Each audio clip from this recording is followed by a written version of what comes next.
Looking good there, brother. You're looking better, my man. How's everything going? See you in a minute. You good? Man, everything is going good, and it's such a pleasure to talk to you, ladies and gentlemen. Welcome to another exciting edition of Politickin with MC Spice.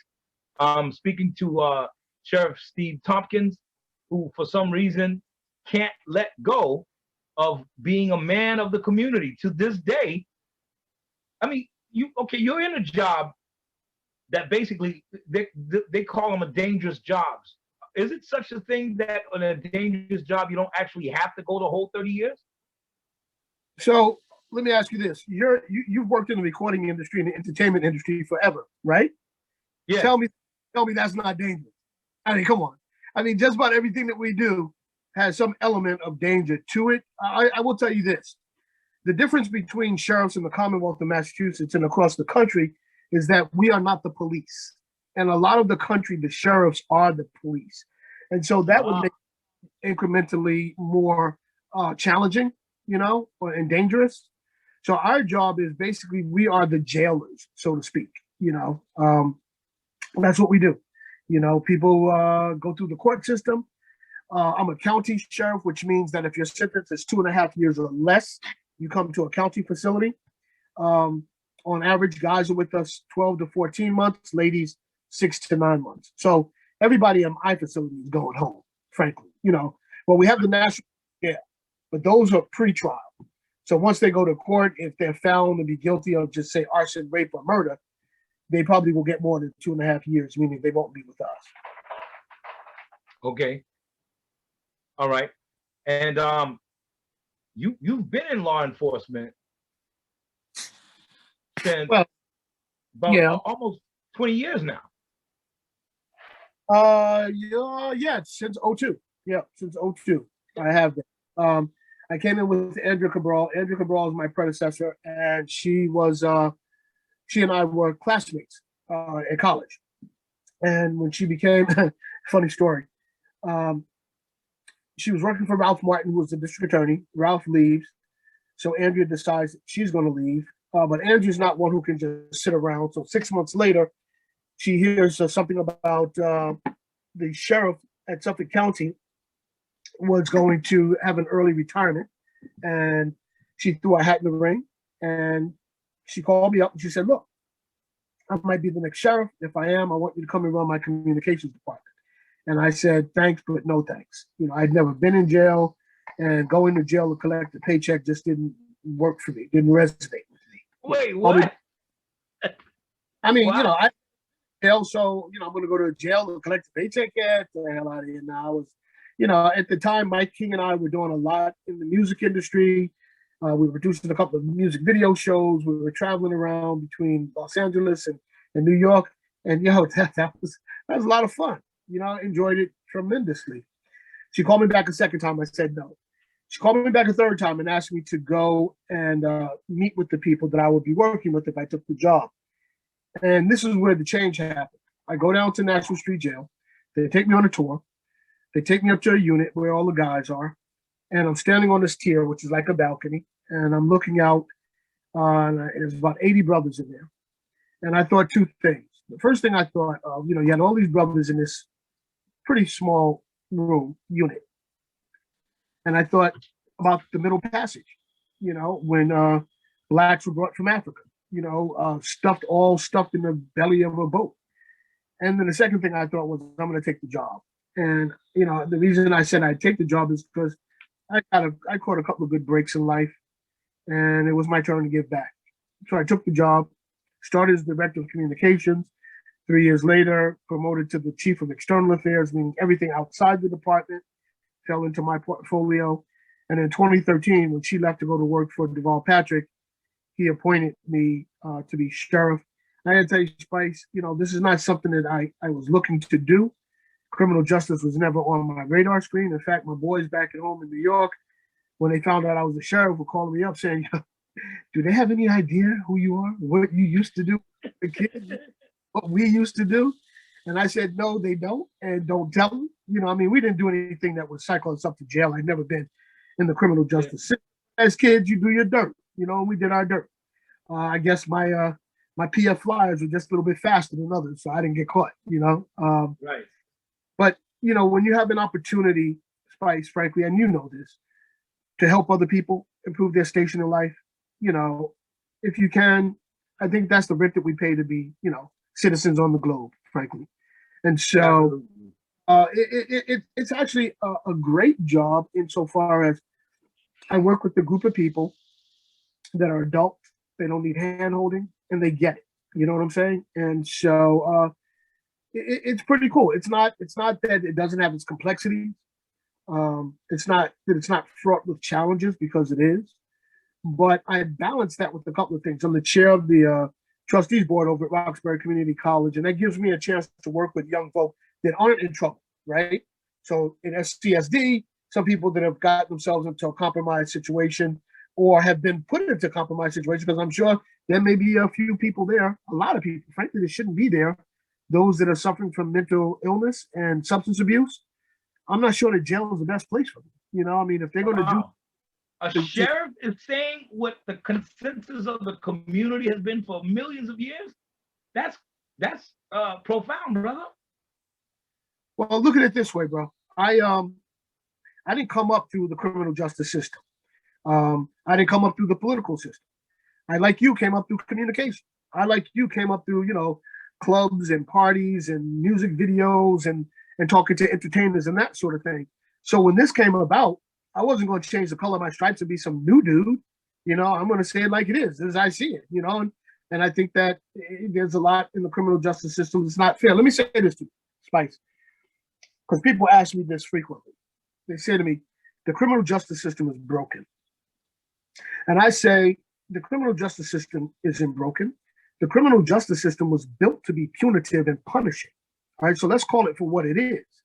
It wasn't that a group of people got together and said, okay, these folks have done bad things and let them pay their debt to society and actually help them try to improve their station in life. No, we're going to put them in jail and we're going to pound them. We're going to pound them. We're going to pound them. I'm not talking about physically pounding them, but all the stuff that could happen to you while you're incarcerated. If you don't have an opportunity, if you don't have a group of people that really care about you and your family, then it's just about collecting a paycheck. And you know what, bro? I could do a lot of things to collect the paycheck. So if I'm here, I'm not going to be a desk jockey. I'm going to do something to keep these brothers and sisters out of the joint. And that's how I feel about it. And I've said this out loud. I've said it to politicians. I've said it to the media. And people look at me, they'll say, oh, man, you're so real, man. You're so real. You're keeping it real. Well, fuck. I'm sorry. I don't know if I swear on this thing, but I mean, my life. I know who I'm talking to. So guess what? You're going to have to swear here and there. Be yourself, brother. Yeah, man, I also got a little taste of cognac, so I'm gonna hit it somewhere. Wait a minute. Oh, you trying to show off? Oh, okay. I gotta break it out for you then. What? Have you ever seen this before? Yeah, no, yes, I have. Of course I have. No, yeah, this is Jane. This is not Johnny. Oh no, I can't. There's light on it. It looks like the Johnny Walker. No, it says Jane. Jane Walker. I see. No, I never seen Jane. And you know how on the cooking shows they show you one, but they got the other one. Well, yeah. Look at you on already. Hey, I see. I'll tell you what. We're gonna do this together.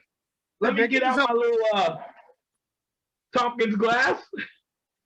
Get you say, you know what? Cheers to you, my brother. Cheers, baby. Cheers, brother.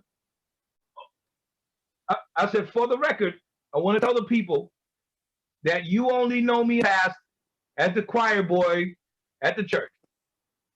No.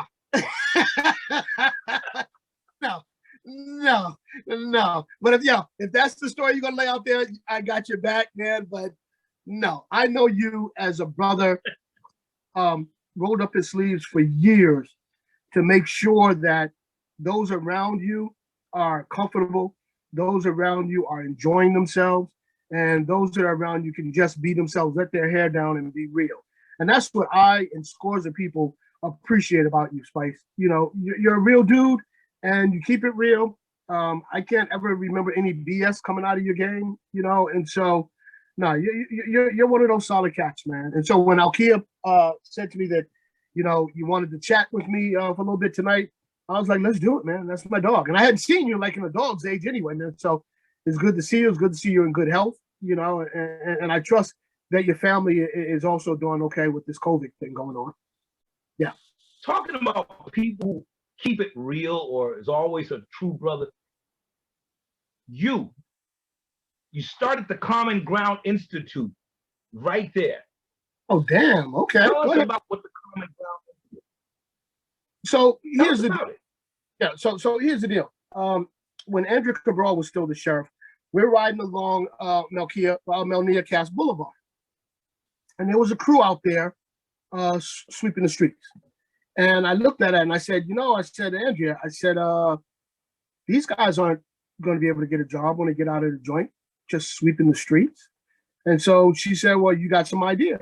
And I said, I'll tell you what, when we get back to the department, let me huddle with my crew and see if we can't come up with something. And so we bounced around a bunch of ideas, and we thought that vocational education, right, was the lifeline for a lot of cats. You know, carpentry, custodial maintenance, painting, printing, plumbing, HVAC, the whole deal. A lot of these cats weren't going to go to school, okay? It wasn't going to do it. But they do need a trade. They need a skill to be able to take care of themselves. And oh, by the way, you know, there's a lot of carpenters and, well, not a lot, but some carpenters and plumbers and the others that have gotten themselves in a little bit of trouble. And they're sent to the joint to sit down for a minute. And so we devised this thing called the Common Ground Institute, where we would work with, and we have a full-blown woodworking shop where we would teach guys and ladies the trades. Now, you're not going to make a carpenter or a plumber in 12 months. So we looked for people that had some skill in that area already, some ability, but it needed to be enhanced. And we worked with not just officers that do that at my department, but other inmates that do that. And I got to tell you, here's the thing about it. And you probably know this. When you go to jail, you have all of these different gangs, gang affiliations. And so we don't put different gangs in the same unit, okay, because things could happen. But in this Common Ground Institute, we had guys from different gangs working together to achieve a goal. And my understanding is after they would leave, if some of them would see each other in the cafeteria or somewhere like that, they would continue to discuss best practices and how to be a good carpenter, a good plumber, HVAC, and that sort of thing. So we found here that guys that may be warring out on the street, given the opportunity to do a little something different, to learn a little something different, they did it, man. And the whole war thing, the fight thing, they kind of put in their back pocket for a minute, you know, because what they were doing was very important. Not to say that some of the stuff they may have been doing on the streets they thought was a good way to go. But once they got here in the Common Ground Institute, it worked out pretty well. We have pretty good relationships with a number of the unions, talking about apprenticeships and that sort of thing. And we've been fortunate enough to get some people placed in some of these unions. And so that's what it's all about, Spice. You know, I mean, particularly Black people, where we got to try 3 times harder than others. You know, we gotta look out for each other. We gotta take care of ourselves, bro. I like that. So now, going back to the part where you say you don't put gangs with other gangs. We try not to. Well, keep safe. Because you know, the streets is saying, hey, when we catch them in the tank, you know what the tank is. Then now, so do you have a lot of difficulties in the tank, or is it easy for you to know who is who once 50, 60 people are in that tank? Yeah, yo, so look at it this way. So cats, for whatever reason, come back with some regularity. Okay, they get out on the street and they do what they do, and they get busted. Boom, they're back. Boom, they're back. Boom, they're back. And so when you come into a facility like ours, you go through a process called classification. And in that generally lasts the first 3 days or so that you're in the joint. And when you go through classification, we want to get as much information about you as we can. Your living situation, your economic situation, your educational situation, your health situation, so that we're better prepared to help you. And then we put together what's called an ISP, or an individual service plan, for that individual. And so that it's like a clock so that they can move around from the time that they came in to the time that they leave. We have things situated for them. Now, we can't mandate a person to take programs, okay? So if they don't want to take programs, we can't make them take programs. But for the most part, guys and ladies take programs because, first of all, it gives them something else to do, right? And second of all, they're learning a skill that could be beneficial and be helpful.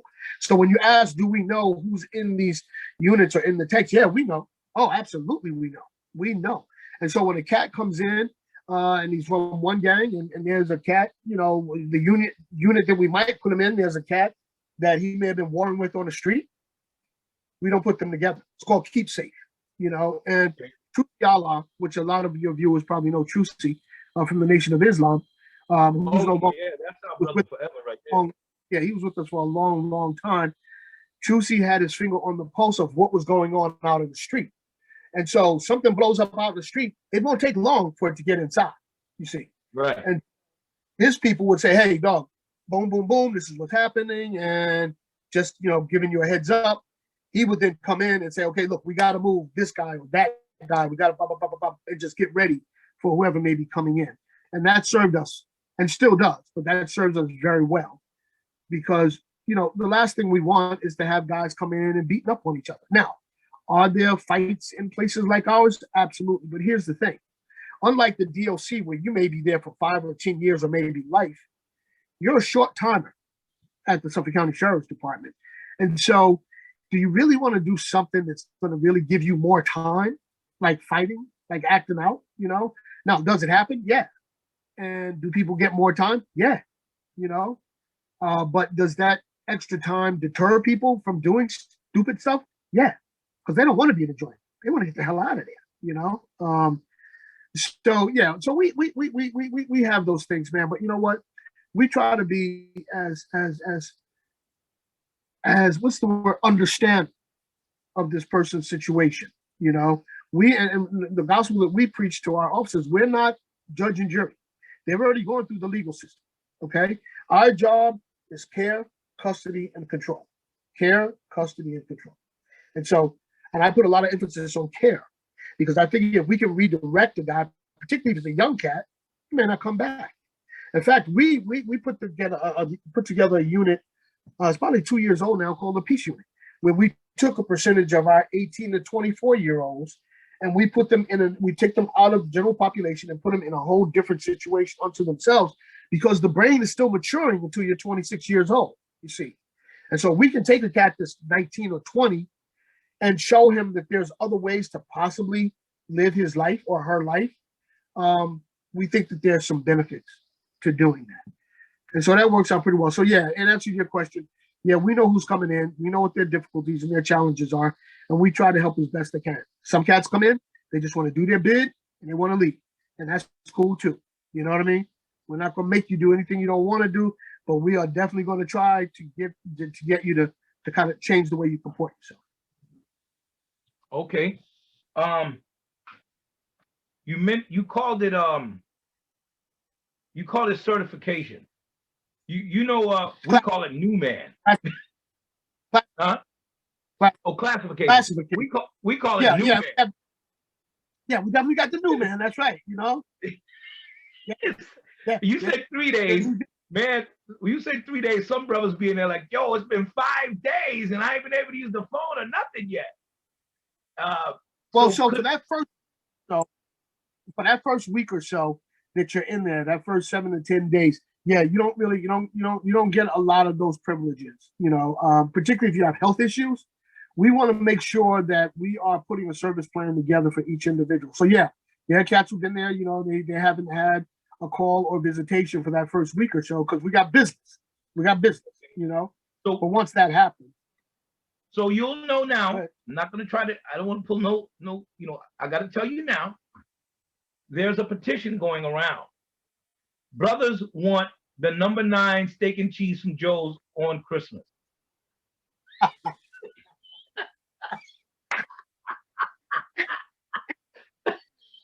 Hey, guys, you crazy, dog. You crazy, man.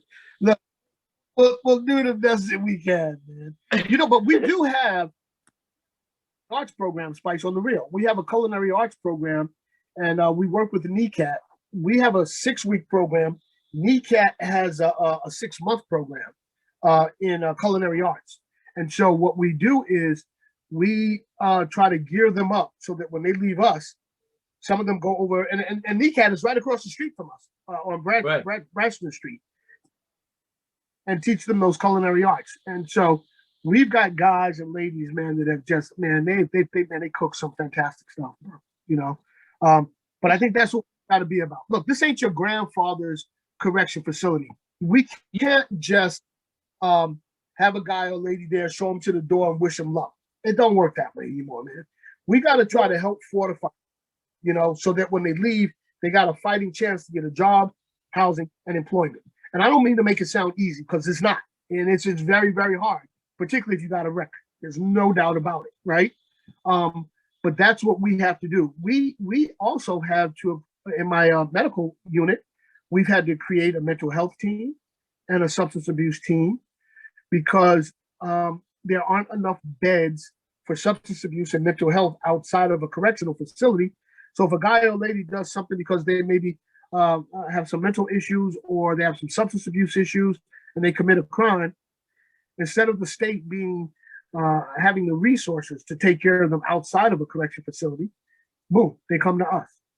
And so with that said, we are going to do what we have to do to try to help them. And so that means that we go beyond what our mandate of care, custody, and control is. We actually try to help. Hold on a second. My daughter keeps calling me. Hey. Okay. I don't have time to talk. Okay. Do you see it? I see it. Yeah, it looks tasty. Save me some. I'll get it when I come down. But I'm on a Zoom. My daughter's making food. But I gotta go, man. Oh, okay. Okay. Sorry about that, man. Go ahead. Yep, no problem. So basically, you got the culinary program, you got trade programs, you're changing the lives of gang members or street team members or what have you. Man, you're gonna have people on the street saying, "Yo, what? Oh, yo, what? I'm going to jail." Stop it. No. No, but okay. Common Ground Institute, good thing. Yeah. You also got the juvenile justice program, the jailbreak. You still doing the jailbreak program? Well, not with COVID. We're not doing it with COVID, but jailbreak, basically, that was a program that was in place before Andrea's tenure began back in 2002 when we got there. And jailbreak basically is we take these kids, good kids and kids that are on that path to getting themselves in trouble, and we bring them in. We put them in a jumpsuit like the inmates. We lock their arms like the inmates, and we take them through the facility, and we show them what incarceration looks like and feels like. And then we have inmates that have agreed to talk to these young folk, you know. And it's harsh, man. These guys and these ladies, they're not sugarcoating, man. I mean, they're coming hard at these kids and basically saying, look, I was where you're at 15 years ago. 15 years later, look where I'm at. Do you want to be me? Do you want to be in jail? So if you don't, then you need to look at how you're doing your business a lot differently before you get yourself caught up in the trick, you know. So the jailbreak program is cool, but with COVID, we had to cut all of that out, you know. And in fact, when COVID jumped up, when I heard about it about a year ago now, at the end of February, I shut the place down. No visitation, no lawyers, no clergy. If you didn't work there, you didn't come there. We also had a good portion of our labor force work from home, you know, because we didn't want to go through all of that. Now, although 2 deaths are too many across the Commonwealth, and there's 14 sheriffs in the Commonwealth, across the Commonwealth, we've only had 2 people pass away from COVID. 2. Wow. 2. And that's because we've taken like serious measures to keep it out. And I got to tell you, the inmate population has worked mightily with us. The guys and ladies have masks. In fact, when it first jumped up, we gave everybody 2 masks, the cloth masks that you can wash, and then we changed those out for them. They work with keeping their units clean and their rooms clean. And we were able to, because what we call the count or the body count had gone down some. Probably 3/4 of the people that are with us have a single room. They don't have a room. And so we've been pretty fortunate, but we got to keep fighting a good fight because this COVID thing it's a bear, man. It's a bear, So yeah. So are you finding it hard for some people to say they will accept the vaccine, the people on the inside, or so some have said I'm not taking it. That's cool, Some had said, yeah, let's do it, And Liz Walker, Reverend Pastor Liz Walker and Pastor Gloria White Hammond, they were at our facility 2 weeks ago. White Hammond? Yeah, Ray Hammond. Oh, she's from the hip hop thing, right? Man, stop playing. No, she had a nonprofit hip hop. It was a hip hop inspired nonprofit for kids. No. I think that's Mariama, her daughter. I think that was Mariama that had that. Mariama Hammond? Yeah. Oh yeah. Okay. All right. The name just okay. That was her daughter. But no, Gloria White Hammond is a pastor. She's also a physician. And Liz Walker, formerly from Channel 4, who's now a pastor. And they came in 2 days and spent 3/4 of both days, one at the jail, one at National Street, one at National Street, one at the Bay. And they talked to a lot of the inmate population and answered a bunch of questions. Plus, they had a couple of doctors with them. And they answered a lot of questions and put a lot of people at ease.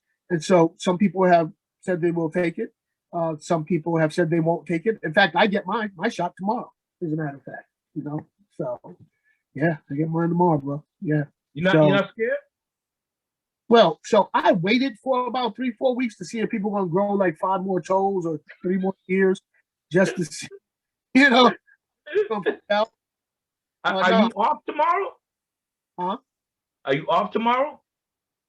No, I'm not off. No. You're not off. Oh Lord, I thought you were gonna get a couple of more of these before you go get it done. Hey, no.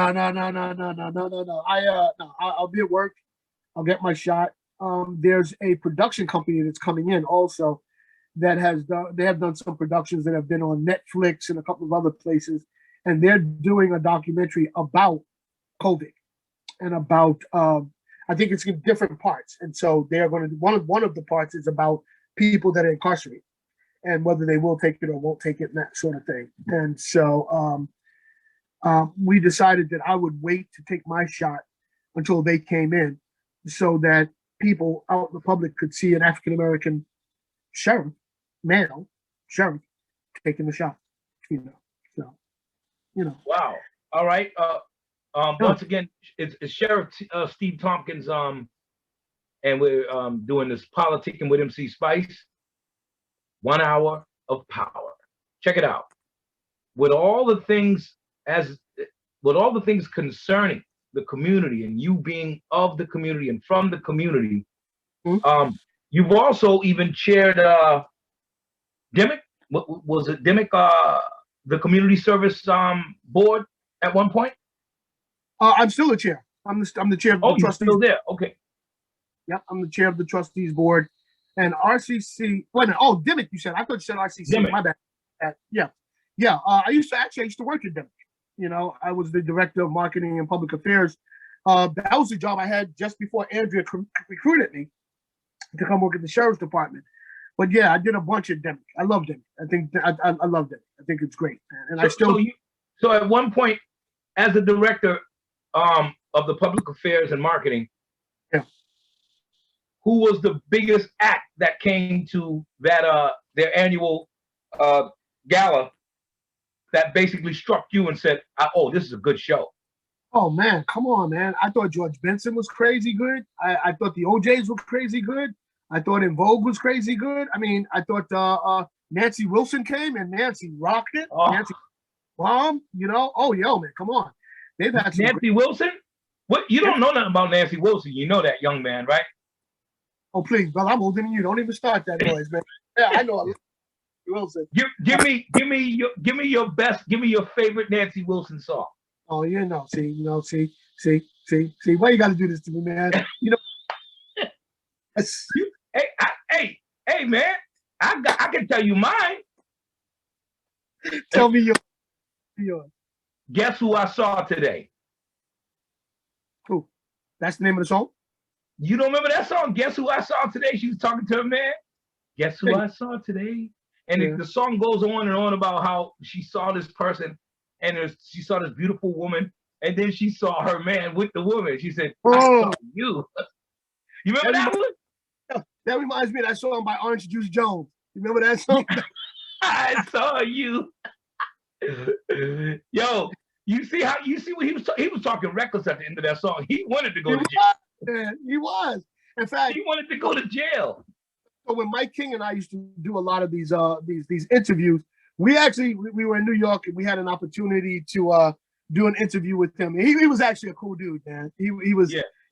I think that was his one hit. I haven't heard from him since, but he milked it for. They tried to make a hit with the second song, "Curiosity Killed Our Cat." That's all he's gonna have, man. But hey, flat blast both of you. People stole that line. Yeah, no, man, no. So, but no, Dimmick and all that they do for that community and surrounding communities is great, man. It's just awesome.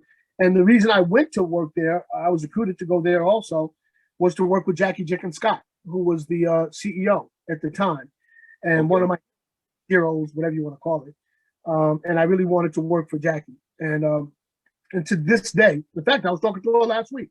To this day, we're still pretty good friends, you know. So, who in the community did you get your inspiration to want to give back to the community? Because sooner or later in our lives, something triggers us to say, you know what, I need to lend my hand to this.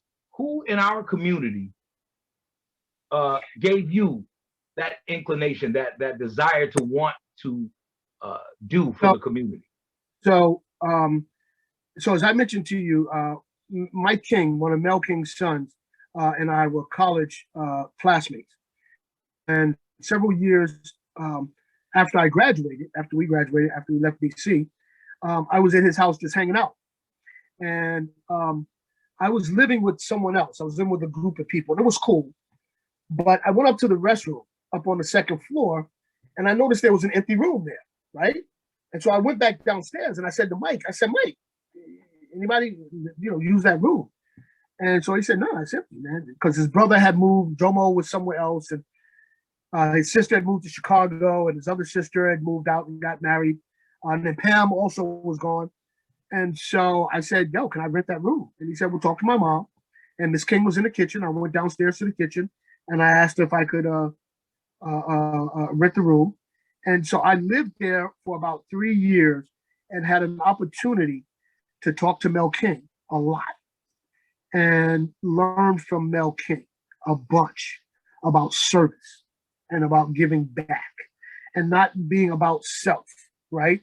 But being for others.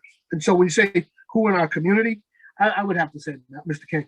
I'd have to say Mr. King. You know what? I'm going to tell you something. That's something that we share. When I started this Man Up movement, I started a nonprofit called Man Up Movement. And we called him our elder statesman. And we would ask him, what are some of the things we need to include in what we're doing? And he said, community and accountability. So we added that to our mantra. And it's like there's nothing you could do without falling back on accountability. You know what I'm saying? So I went to his house a couple of times. Couldn't bring no meat there on Sunday. He had those little Sunday dinners. He's like, no meat is allowed in the house. You remember that, man? You remember that? Yeah. The last time I was there was about 4 years ago. Yeah, and we went around there, the soup, I only went there to see if he made any of that cornbread, because homeboy got some cornbread that's outrageous. But let me tell you a little something funny about him. He used to do the morning show with me and Jonathan Gates. No kidding. Oh, every Wednesday. Really? Because he was the elder statesman of the Man Up movement. So he would come in and we would put that last hour, 9 to 10, and have him on and speaking. So me and Gates, when the chicken biscuit with egg came back out with McDonald's, we had people dropping them off with large iced tea. yo, Mel, what do you want? You know what Mel said to me, bro? What do you say, bro? He said, I think you two should be pushing for salads. Yeah, Mr. King. I said, yo, I don't care who you are, bro. You trying to crack on me? Right. I had to get him back, bro.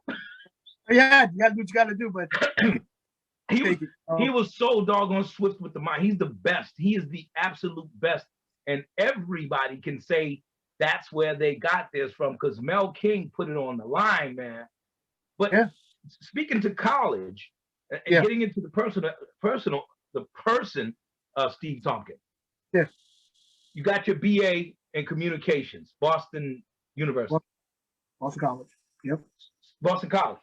Yep. Then you got your MA. Yep. Public affairs at UMass. UMass. Yep. So basically, if you get a BA and an MA, you were not thinking about being no sheriff.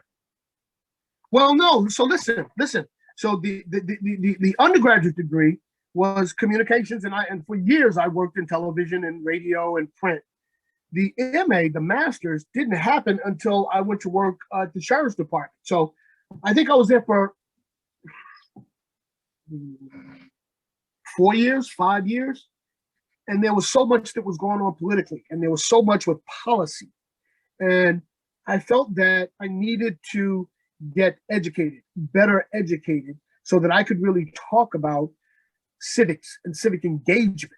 And I felt that if people could really talk about civic engagement, that might actually stop some people from getting themselves in trouble and going to jail, frankly. Okay. Right. And so I figured, look, I better go and learn about this environment that I'm in. UMass Boston at the McCormick School, they have a program there where that's built for people that have a full-time job. And so we went to school on Monday and Wednesday evenings. And I think we did a couple of weekends throughout the, I know it, out of the semester. We did like a couple of weekends, I think three weekends or something like that. This was a 2-year program, only 25 people. There was 25 people in each class. And so that 25 people worked together for the entire 2 years. And I got to tell you, man, it was great. Not only did I learn about government and policy and civics in a better way, but while I was in that program, my mother also had brain cancer and felt pretty ill. And so I had to run back and forth, because she lived in Jersey, back and forth to New Jersey. And so I missed a bunch of lessons and that sort of thing. And I got to tell you, man, those other 24 people, man, they had my back, man. They had my back. And when I would get back, they would have all of our lesson plans. They would work with me to make sure that I kept up to speed on all of that sort of stuff. And it was just an extraordinary situation. I think of the 25 of us, me, Paval, there was probably only 4 Black people and maybe 1 Latino, and the rest were white. But it wasn't even about skin color, man. It was all about the 25 of us working towards a common goal, right? And common ground. Okay, how about that? Oh, go ahead. Yeah. And so that was a good thing. So yeah, I didn't get the master's until I was years out of college, but it served me well. And here's the funny thing.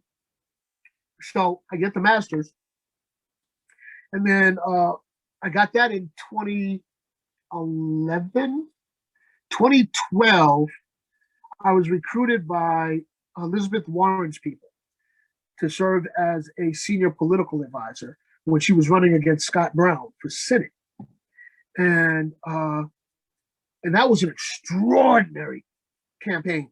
Between the two of them, they raised $82 million for a senatorial campaign. And it was bruising, because if you remember, Scott Brown had beat Martha Coakley for the Ted Kennedy seat. And I learned so much from Elizabeth, the senator, that it was just great. It was a great place to be in. And that was 2012. 2013, Andrea Cabral is going to go to work for Deval Patrick, and Deval taps me as the next sheriff. I say that to say it was fortuitous that I went to grad school when I did to learn about policy and government. And it was fortuitous that I took a leave of absence for 5 months to work on Elizabeth's campaign. For 5 months, I wasn't at the sheriff's department. I was on her campaign full time in a very pivotal role, educating and working with groups of people across the Commonwealth. And my team, our boss was an Asian guy, Roger Lau, but my team was me, Michelle Wu, who is now running for mayor, and Danny Rivera, who was the mayor of Lawrence, for 4 years or 8 years, however long. It was the three of us, and we were sent across the Commonwealth to put together groups of 6 to 10 people of color to be engaged with the civic process. It was fucking incredible, man. It was whoa. So basically, this is coming out. This is a curveball coming out of nowhere. She picked you as senior political advisor, or did you vie for the spot? So watch this. So Roger Lau, who's a very astute political practitioner, called me up one day, and he said, "Look, can you come out to the campaign headquarters?" They were in Somerville. Long story short, we're looking for a senior political advisor of color, and we want to ask you, who do you think could do this? So I get a bunch of names and resumes and blah, blah, blah. And I go out there, and I'm sitting with Roger and her campaign manager, a woman named Mindy Myers, I believe was her last name. And we're batting it around, and I'm saying, hey, well, I think this one can do this, and that can do that, and then 45 minutes into the conversation, Mindy says, hey, we really want you to do it, right? We want you to do it. And I said, oh, I got a job. I didn't come out here looking for a job. No. I'm good. I'm good. I'm good. I'm good.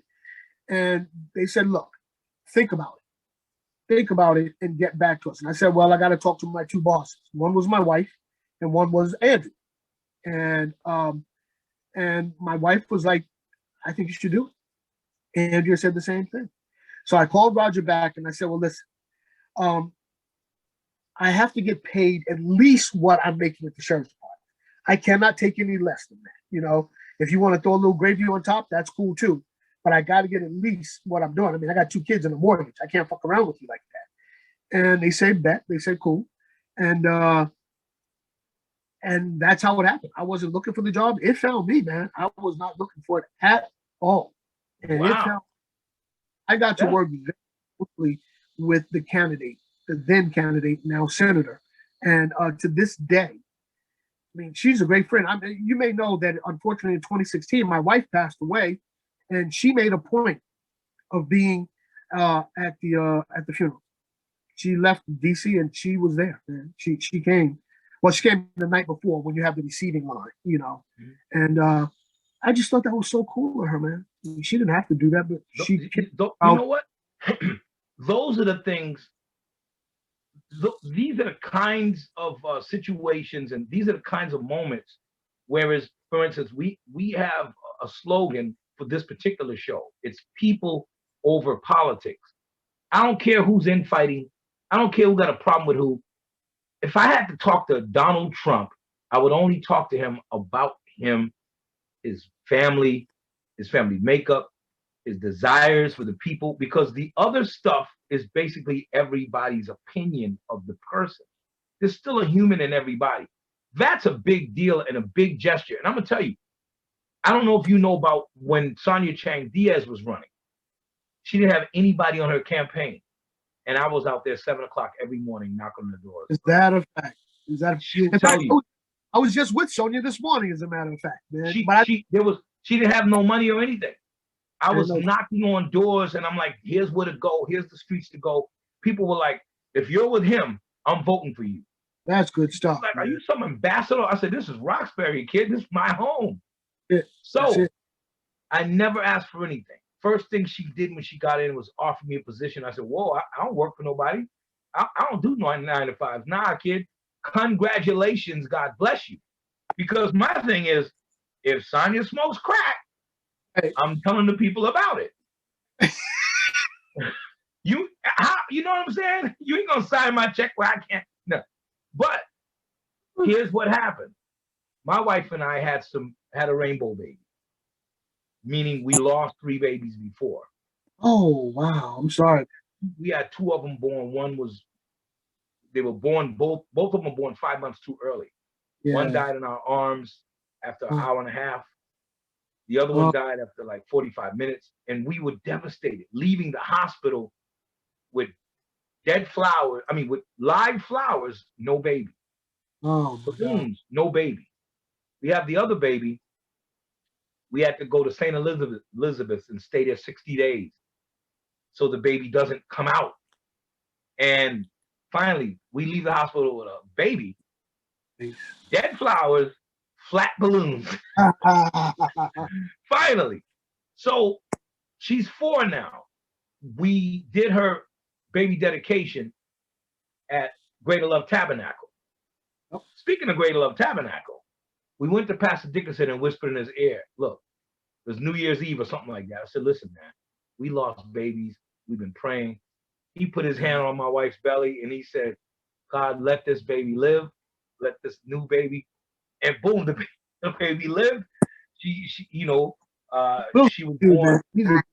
She was supposed to be in a preemie. She was born 7 pounds, 12 ounces, all muscle. She right now knows 4 languages. She's perfect pitch with piano. So I'm saying that to say this. When we did the dedication, we sent an email to Sonia Chang Diaz's, what do you call it, her scheduler. I didn't want to be informal. I didn't want to hit her up on her cell. I didn't even know if that was still her cell. I was respecting the fact that, hey, that's her position. If she hasn't said, hey, Spice, hey, what's going on? Maybe she's busy or maybe that's not her cell anymore. So I went to the schedule and said, hey, I knew Sonia Chang Diaz. We used to go by and I used to do X, Y, Z, blah, blah, blah. My name is MC Spice. Here's a picture of our daughter. Here's the story. We'd like to know if she wants to come to our baby dedication. Oh. Not only did she come, she came on Black church hours. You know what Black church hours is?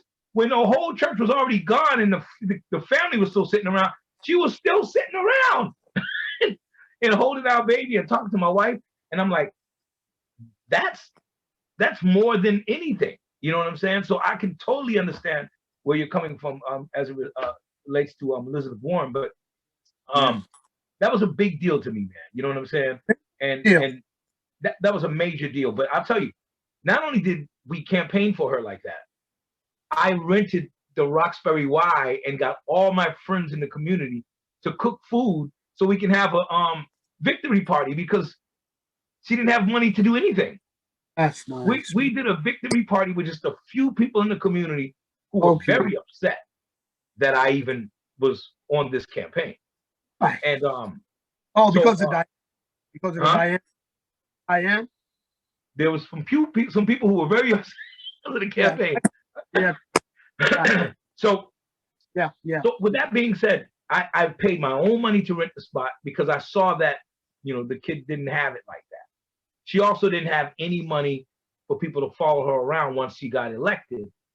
There was no money for her visibility campaign. That's what I called it. So whenever she had to do a dinner, a state dinner, or this or that, I would show up. Hi, I'm MC Spice. I'm with the senator.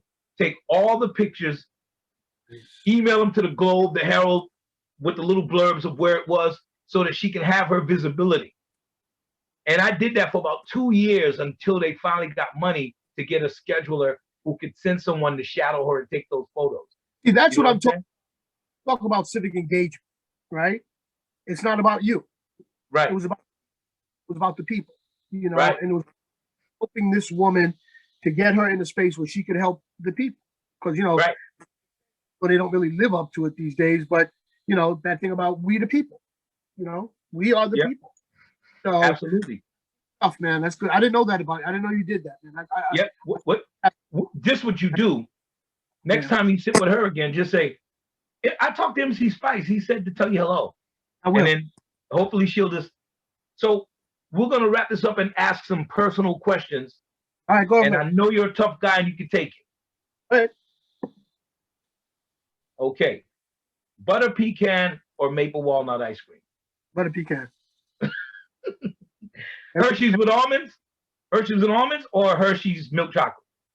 Oh, now that's a tough one because I like them both. I got to go with the almonds. Okay. Bee hat or NY hat? So you are truly a fucked up individual, right? Anyway, my NY hat is sitting right there, man, and I almost put it on there when I'm Boston, been here, man. But look, born in New York, born in Harlem, in the ghetto, man, in the struggle, NY, man. And please, everybody in Boston, please, I run next year. Don't take it out on me, all right? Don't.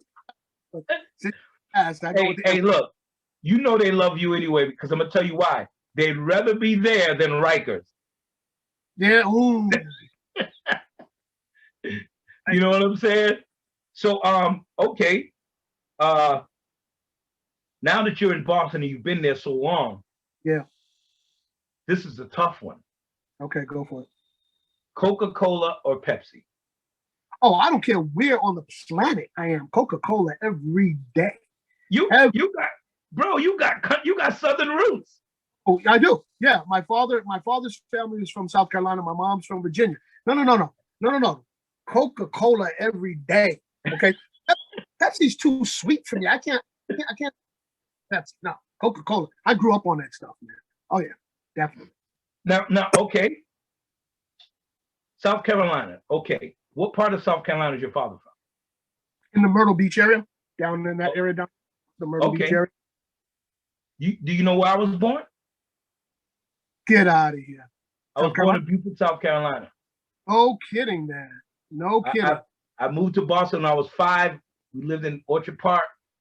Left again, went back to South Cac. I came back when I was like 11, 12, 13. I was living right there in Orchard Park. I grew up with what's his name? The police officer James Griffin was like a big brother to me. Okay. And he was 3 doors down from me. And he's the guy who, taught me how to swim, was bringing me back and forth to the Roxbury Boys and Girls Club. And after that, so what? Your mom moved to Boston. Did you have family up here? Say that again. I said, why did your family move to Boston? Did you have family up here?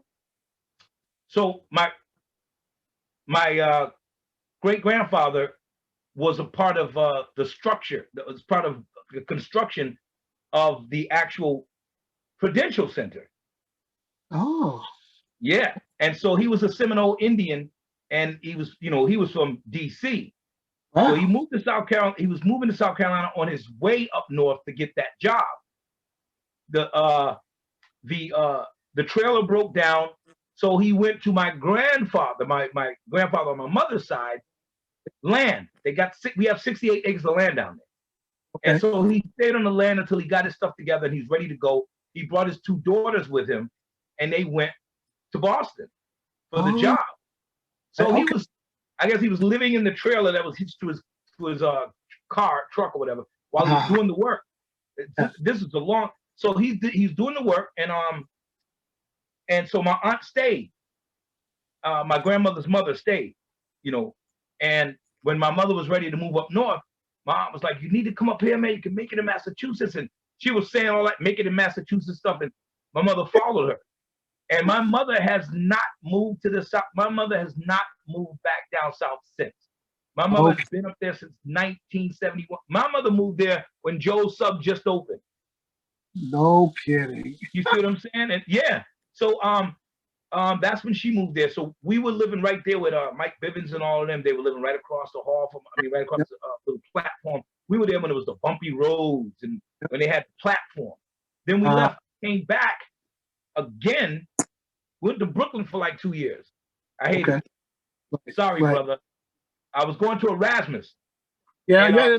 I'm a Manhattan guy, man. Brooklyn's cool, but that ain't my speed. But Brooklyn's cool. So when I came back by myself. My family was still in Brooklyn. I was with my uncle, and I was finishing my last year of high school at South Boston. And while I was doing high school, I got a record deal. So I was supposed to go to Mass College of Art for graphic arts and cartooning animation. But I got the record deal. I got 180 grand. I never looked back, bro. I never went to school. I ended up writing songs for other people. I ended up doing voiceovers and marketing for different radio stations. And then when iHeartRadio, which was originally Clear Channel, when they decided that they wanted to turn their radio stations, all their rock stations into hip hop and R&B, like you, they come tapping some guy who kind of just got into that. But because I had the raspy voice and they never had that kind of voice on the radio, I was snagging all the accounts. I had the Wendy Williams account. I had Howard Stern. And that's how I was doing it, man. I was just doing voiceovers and marketing. And to this day, I do marketing for the small businesses to make them look big. I give them the websites that make it look like they're making hundreds of thousands of dollars. Oh, you know what I mean? Good stuff. So that's what it is. But I definitely want to meet you in person again. I'm trying to set up a steak talk dinner with people like yourself and the historian. Are you aware that Commissioner Gross is a historian? Yeah. Oh, yeah. Oh, yeah. Yeah. So, you know what? I asked him a couple of days ago. I said, hey, man, look, I'm talking to Steve Tompkins. Would you be down to go to the jail and maybe once a week and do that history thing and maybe give out certificates or something? Because, bro, that should be your legacy. Yeah. I didn't know he was that deep with the history, man. Oh, he's very deep with that history. Very deep with that history. Oh, yeah. Yo, I think you two should talk about that, man, because I already know where your legacy is and where your legacy lies with creating these. Oh, no. Will and I are pretty close, man. We a lot, you know. I mean, look at it this way. Before he resigned, whatever, you had a black police commissioner, a black sheriff, and a black district attorney in Boston. Go figure that out, right? And so we have a lot of time talking about how we do what we do. Oh, yeah. We're cool. You know what? What a better time to be arrested. Well, you know what? Commission. You're going to fall into the system. You got 3 people, well, Will's gone now, that are really going to look beyond just your skin color and look to see whether or not you were failing. Right. Okay, and that's important, you know. And I got to tell you, Rachel catches a lot of flack, and I probably wouldn't do some of the things the way she does it, but you know what? She's a warrior, man. She's a warrior. She's actually very brilliant. And so are you. And so is Mr. Gross. I'll tell you why the 3 of you are brilliant. Because what you're doing has nothing to do with your living. Meaning you being alive right now. These things are going to be legacies that people are going to instill, and then they'll carry on from one county to the next county, from one state to the next state. And that will be the actual prison reform that we're all looking for. But it has to start somewhere. Someone has to adopt it from somewhere. This is how, I mean, look at the WIC program and the SNAP benefits program, that all in the school lunch program. That's the Black Panther Party. Let's be real. So that's the legacy. I'm proud to know Sheriff Tompkins, the guy who created this legacy, and I want to sit right here and continue to watch you do what you do, man. And if there's anything that we can do from our end to help you continue that legacy, man, reach out, brother. I'm right here. I ain't never left. Well, I'll tell you what, man, I think that's very kind of you, man, and I'm going to take you up on that. Okay? Okay. Because, you know, as much as nice as the things that you just said about me, it's right back out. You know, I mean, you are out there, man. There's no pretense in your game. I've never heard a cross word about you. Now, that's not to say that people haven't said cross shit about you, but I never heard it, you know? And when they talk about you, they talk about you with decency, and they talk about you as a guy that can get the stuff done that he said he's going to do, man. So I'm honored to be on this call with you, man, and to know you, man, and to have met you. And I'd love to, if you want to convene, get a bunch of us together, chop it up some more, just holler at me, man. I'm there, man. No doubt. I'm there for you. All right. And knowing you, I know that's not politic talk. No, that's for real. All right. Happy New Year, and I love you, brother. Man, you take care of yourself, man. All right. Okay? Peace. Thanks. Yes, sir. Bye-bye.